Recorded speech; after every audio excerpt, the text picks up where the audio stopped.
बिहार में एक मोदी है ही, तो दूसरे मोदी की क्या आवश्यकता है? कहने से हम नहीं ना, आपको तो जो बात हम बता रहे हैं उतना जानिए। जब तक हम जानेंगे नहीं तब तक आपके मुताबिक हम कोई प्रतिक्रिया नहीं देंगे ना। किसी संस्था पर अगर भारत सरकार ने बैन लगाया है, उस पर प्रतिबंध लगाया है, तो भारत सरकार को ये एक्सप्लेन करना चाहिए, गृह मंत्रालय को एक्सप्लेन करना चाहिए, संबंधित मंत्रालय को एक्सप्लेन करना चाहिए। इन साक्ष्यों के आधार पर उन्होंने बैन लगाया है। ऑन रिकॉर्ड एक बार कहे हैं ना कि बिहार में एक मोदी है ही, तो दूसरे मोदी की क्या आवश्यकता है? ये बोले हैं कि नहीं बोले हैं? भाई आप लोग मीडिया वाले लोग हैं, आपको पता है ना ये बोले हैं। तो जब एक मोदी के रहते दूसरे मोदी की जरूरत बिहार में नहीं थी, तो अब देश में भी एक मोदी को रिप्लेस करेंगे दूसरे मोदी बिहार वाले। तो वो ये भी बोले थे कि नीतीश कुमार जी पीएम मटेरियल है, सुशील मोदी ही बोले ही थे। वो तो एकदम रिकॉर्ड पर बोले हैं। इतना ही नहीं बोले हैं, उसके आगे भी बोले हैं। जब उनको उप मुख्यमंत्री से हटा दिया गया तो उन्होंने कहा कि हमसे कोई कार्यकर्ता का पद भी छीन लेगा क्या? तो उनके दिल की पीड़ा थी ना, इसलिए उन पर कोई प्रतिक्रिया व्यक्त करना नहीं है। वो काफी दिनों से बेरोजगार थे, काफी दिनों से तिरस्कृत थे। अभी उनको एक मौका मिला है, वो बोल रहे हैं, हम लोगों की शुभकामना है। तो भारत सरकार को ये बताना चाहिए कि बैन लगाया उन्होंने CFI के खिलाफ, उनके पास क्या साक्ष्य है, क्या उनकी गतिविधि है।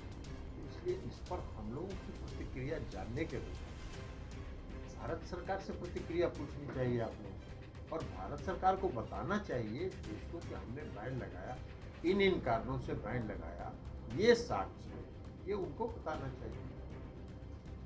देखिए शुरुआत सर बिहार से ही हुई, जहाँ फुलवाड़ी पटना पुलिस नहीं, वो अलग बात है। घटना को किसी के साथ जोड़ के मत देखिए। कोई घटना हुई, भारत सरकार ने कार्रवाई की, उसमें राज्य सरकार ने भी सहयोग किया। तो इस तरह की कोई घटना अगर होती है और इस तरह की कोई सूचना मिलती है भारत सरकार को, तो राज्य सरकार उसमें पूर्ण सहयोग करती है। अब किसी संस्था पर अगर भारत सरकार ने बैन लगाया है, उस पर प्रतिबंध लगाया है, तो भारत सरकार को ये एक्सप्लेन करना चाहिए, गृह मंत्रालय को एक्सप्लेन करना चाहिए, संबंधित मंत्रालय को एक्सप्लेन करना चाहिए कि क्या क्या उनके खिलाफ साक्ष्य है और किन साक्ष्यों के आधार पर उन्होंने बैन लगाया है। तभी कोई प्रतिक्रिया इस पर विस्तृत दी जा सकती है। जेडीयू अभी इस पर कुछ भी नहीं कहेगी, कोई स्वागत नहीं होगा इस फैसले का, और इस तरह से जो कदम उठाए गए। ये आपके कहने से हम नहीं ना, आपको तो जो बात हम बता रहे हैं उतना जानिए। जब तक हम जानेंगे नहीं तब तक आपके मुताबिक हम कोई प्रतिक्रिया नहीं देंगे ना। भारत सरकार ये बताए कि किन किन साक्ष्यों के आधार पर और किन परिस्थितियों में उन्होंने बैन लगाया है, और बैन लगाया है अगर हम लोग जानेंगे तो साक्ष्य के आधार पर हम लोग अपनी प्रतिक्रिया देंगे। सुशील मोदी कह रहे हैं कि जो अभी जो विधानसभा में कार्यक्रम हुआ जिसमें प्रधानमंत्री तो आए थे, उसमें कुछ गड़बड़ी करने का इन लोगों का अंदेशा था। मतलब सुशील मोदी जी क्या बोलते हैं उसके बारे में हमको क्या मतलब है? सुशील मोदी जी को तो दिन भर प्रतिक्रिया देनी है, सुबह से शाम तक और कोई काम ही नहीं है। काफी दिन से तो बेरोजगार थे, अभी कुछ रोजगार मिला है तो वो प्रतिक्रिया देते रहे। लेकिन जो घटना बिहार में हुई थी उसमें राज्य सरकार ने पूर्ण सहयोग किया था, भारत सरकार की एजेंसी। सर पूर्णिया में जो होना है पूर्णिया का रैली तो कल मुख्यमंत्री जी बता चुके हैं ना, तो जब बता ही चुके तो फिर हम महागठबंधन की होगी। अरे पूरा कल मुख्यमंत्री जी ने विस्तृत बता दिया कार्यक्रम के बाद। उसके बाद अलग अलग प्रतिक्रिया लेने का ये परंपरा सही नहीं।